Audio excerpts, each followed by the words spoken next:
Sign a contract. Exactly, sign a contract. If he wanted to fight, he would have stayed at 47. He obviously said he said he wanted to move up and accomplish to be undisputed at 54 or something like that. Unless they want to give him $100 million and make a big spectacle, and you know what I'm saying, put the belts on the line, and that's the only way I can see that. $100 million, no less. Good. One catch one. Good. One catch 1, 2. Good. Slip. Yeah. Nice, right? Nice. Over and under, right there. Over and under with that same hand, right there. Yeah, turn your hip. Terence Crawford versus Jaron Ennis, face to face. Fans never expected to see a fight, but it may finally be happening. A collision between the veteran kings. Now, lean in because this isn't just about two men throwing fists. It's about a warrior nearing the conclusion of his masterpiece and another attempting to create his own on the same canvas. Do it again. Go take that hip with it. Huh? That's it. Do it again. Come back with the hook. Nice. Make sure you like and subscribe because this will be an excellent one. And I had to ask again, as you can just feel the tension rising.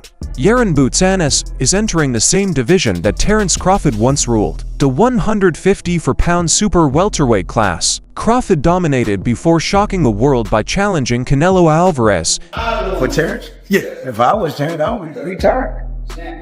That's what I would do. He did everything, man. He's done everything, man. You know what I mean? You know how many titles he done won? All that stuff, you know what I mean? I'll tell you, I'll go off one in the sunset, man. You know what I mean? You don't need no more money. But there is a twist.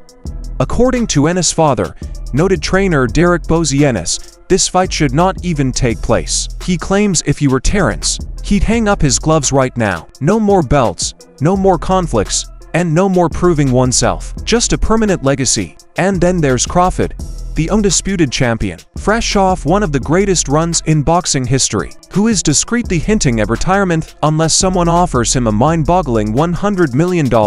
So, what's actually going on here? Is this a genuine fight, or is it a dream of being chased by fans and promoters?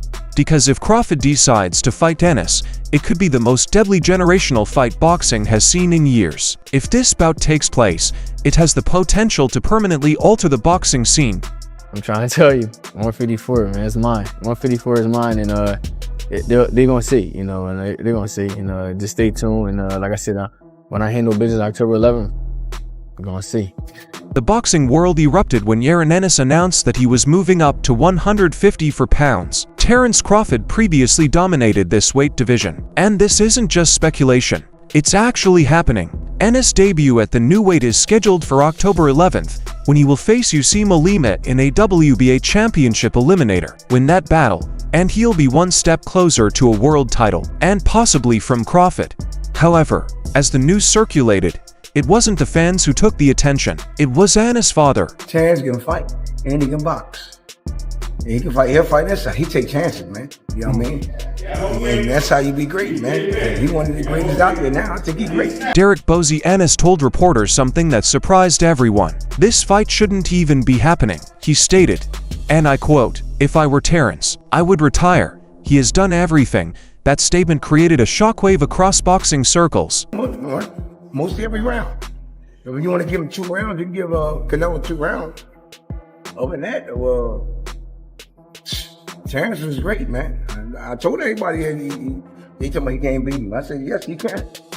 On the one hand, Bozy was paying Crawford the highest compliments, labeling him one of the best boxers of all time. On the other hand, he was discreetly cautioning the sport. This might be a bridge too far. And just like that, what was supposed to be a straightforward fight became more complicated. A discussion about legacy, danger, and the boundaries of greatness. Terence Bud Crawford's legacy is already etched in boxing history. He has done it all, undisputed at 147, victorious at 154, and then, incredibly, climbing up to 168 pounds to defeat Canelo Alvarez in Las Vegas, a fight that solidified his place among the all-time greats. But since that victory, something has changed. Crawford is no longer chasing belts. I think Crawford is done. If it ain't 100 million to go down there and fight them guys, and let them guys do all the hard work, whatever you want to call it, let them collect the belts, and then we fight for undisputed. That's it. Other than that, I don't see Crawford fight no more. Ain't no need to. Crawford don't need to do no more. According to his close associate Bernie Davis, the only thing that may entice him back into the ring is a $100 million payoff. And not one dime less. 100 million. Not 75 or 90. But 100. If not, then why do it? These were Davis' precise words, and they startled the boxing community. Because, while Crawford's talent is indisputable, his drawing ability has long been contested. There's no need to do no more. He done everything that it is there to do, you know. And unless they want to give him 100 million and make a big spectacle, and you know what I'm saying, put the belts on the line, and that's the only way I can see that. 100 million, no less. His bout with Canelo sold more than 70,000 tickets, but let's be honest, a large portion of that audience came to see the Mexican superstar. Crawford's previous fight with Israel Madrimov drew only 4,000 people, many of whom were given free tickets. So, when you hear a fighter beg for a $100 million purse, you wonder if it's for money, pride, or something deeper. Perhaps Crawford understands exactly what that number means. It's more than simply a price tag. This is a message. If I fight again, it will be for history rather than survival. But that thinking places Jaron Ennis in an unusual position. Because how do you chase a man who may have already finished fighting? A fight that makes a whole lot of sense, and a fight that stylistically will be, oh my goodness, is a fight between Terence Crawford and Jaron Ennis. I don't think I think that's going backwards for Terence. If Terence Crawford represents mastery, Jaron Ennis is sheer momentum, undefeated at 34-0, explosive, athletic, and dangerous. He's the type of fighter that makes even veterans concerned. Now he's moving into a new division, aiming to become a two-weight world champion, and promoters are taking notice. I've seen all the top fighters. I truly believe that Jaron Ennis is the pound-for-pound #1 in weighting. I'm not talking about 3 years. I'm talking about 12 months. I think this guy is going to go through this division, move up to 160, three-weight world champion. I think he's the guy to replace Terence Crawford. Eddie Hearn declared Ennis the pound-for-pound #1 in weighting. I believe he is the right candidate to replace Terence Crawford. Hearn claimed he's that GOAT. It's a bold claim that targets Ennis back. Fans are torn. Some feel Boots is the future of boxing, the inevitable heir to Crawford's dominance. Others claim that he is chasing a legend who has already written his story. And here's the twist.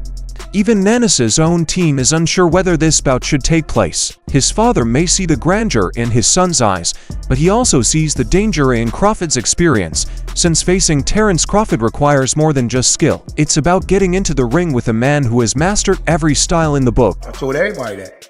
Do you think he could have got the stoppage? I think he could have got the stoppage. He'll tell you that if he had to sit down a little bit more. But I tell you, Derek Ennis isn't just a dad. He's a respected boxing intellect and trainer who recognizes brilliance when he sees it. And his remarks regarding Crawford were based on more than prudence. They came out of respect. He's finished everything. He doesn't need any more money. Bozy compared Crawford to icons such as Floyd Mayweather and Sugar Ray Leonard, claiming that he had already earned his position among them. But fans are divided. Some believe Boots is merely attempting to protect his son, knowing Crawford's ring IQ is unlike anything Ennis has encountered. one of the greatest there is. You know what I mean? People can talk about him all they want. You know what I mean? When he fought, what's that boy? The last fight. They thought he was going to Madrimov. They told him he lost. No, he didn't lose. He won. Others say he is being brutally honest. Crawford has done enough, and there is nothing left to prove. This generates an interesting dynamic.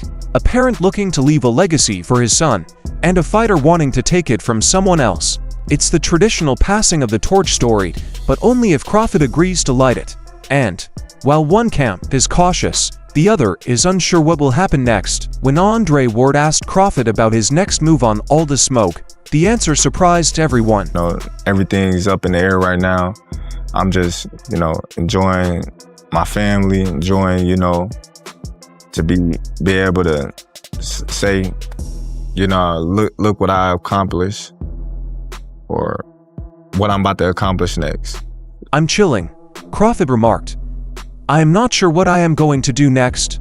I have yet to sit down with my team. You could tell this wasn't a man scheming against his next opponent. This was a champion reflecting on a career already completed. He discussed family, balance, and perspective, enjoying the peace that comes from mastering everything. They made it look so easy. You know what I'm saying? Got 2-3 more in him. You know what I'm saying? Frank Campbell tried harder. You know what I'm saying? You think a move to 160 would make sense? I mean, if you want to do it, you know, it'd be a challenge. If you want to challenge yourself, yeah, I don't mind. Even his longtime trainer, Bomac, spoke forward, stating, give him 2 or 3 more fights before retirement. However, Bomac admitted something else. Moving to 160 pounds would be difficult. Not because Crawford lacks skill, but because there is nothing left to prove. So, if Crawford has no idea what his next move will be, is Ennis chasing a ghost, or could the proper combination of money, legacy, and public pressure force Crawford back into the ring for one final statement? I don't want to fight him because if he did, he could make it happen. All the stuff about the past, shit, we know what all that shit was about. The thing is, with Boots, not being able to get that fight.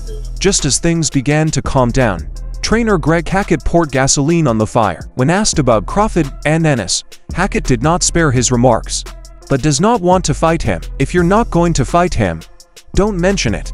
That single quote exploded across boxing social media. Within hours, forums, podcasts, and fan pages erupted, labeling Crawford anything from a savvy businessman to someone avoiding the new era. What's with the irony? That's exactly how Crawford used to describe the fighters that avoid him. Guys like Keith Thurman and Errol Spence Jr. always seemed to have other plans, and bed came knocking. But if you're not gonna fight him, don't talk about it. You know what I'm saying? But I can't tell somebody what to talk about. But I'm just saying, if I'm not interested in fighting a guy, I would ask the interviews. You know, don't even ask me about that guy. You know what I mean? And I just feel like as far as Boots giving props.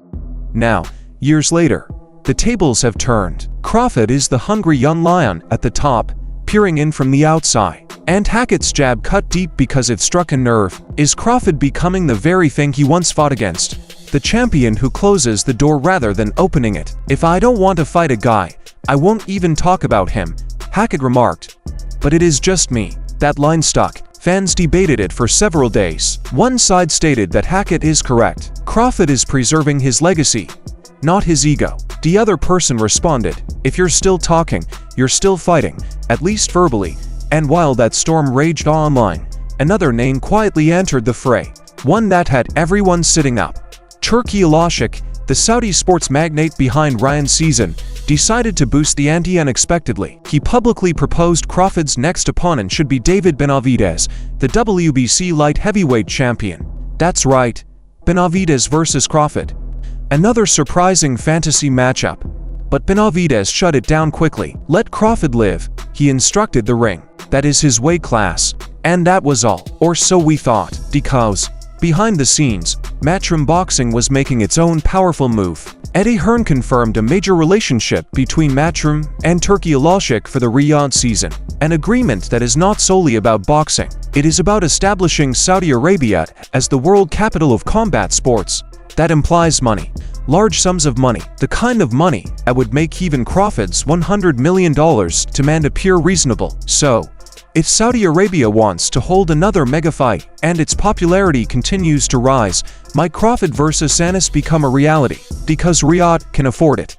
And as boxing enters a new golden age of high purses and bigger egos, the question seems a lot less hypothetical. My main focus right now is October 11th. That's all I'm worried about. October 11th. I ain't worried about no outsiders. You know, I like that. That's how when you pay attention to what you got in front of you and you think ahead. That's how things happen. You know, my main focus is October 11th. And that's it. As if the tension wasn't thick enough, Jaron Ennis added some spice of his own. When asked who should be on his personal Mount Rushmore of boxing, he chose 5 legends: Sugar Ray Leonard, Floyd Mayweather, Roy Jones Jr., Pernell Whitaker, and James Toney. However, one name was absent: Terence Crawford. No bud, no mention, and no hesitation. He even applauded Crawford's historic victory over Canelo Alvarez, calling it a great win for boxing.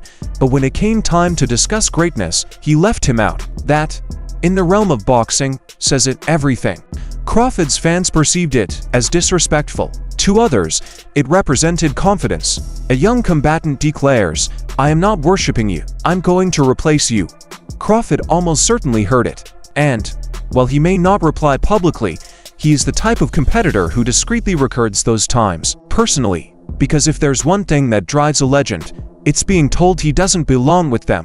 Respect or rivalry at this stage, the lines are becoming blurred. The 154-pound class has suddenly become one of the most fascinating in boxing. Jaron Ennis is young, undefeated, and enters the division with something to prove. You have Fabrice Barao, the WBA title holder, looking for his next big challenge. You've got Israel Madrimov, who Crawford already defeated.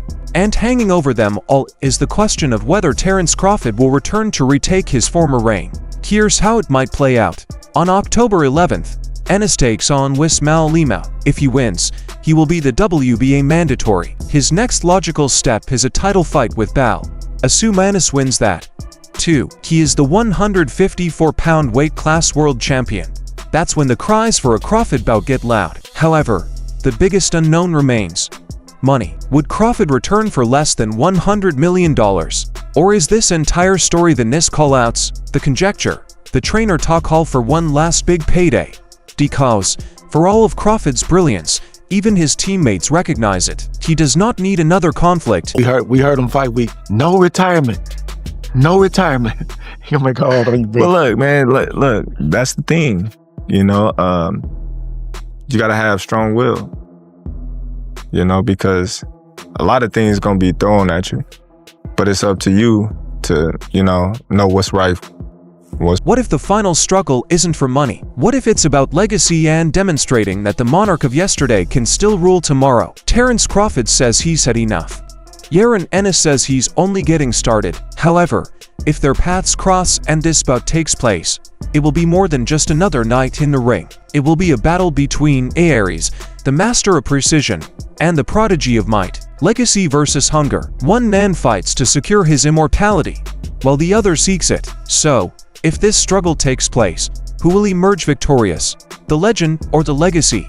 Please share your ideas in the comments below. Alright, folks, subscribe to Fight Motive and enable notifications to never miss out on valuable content. Check out our other videos.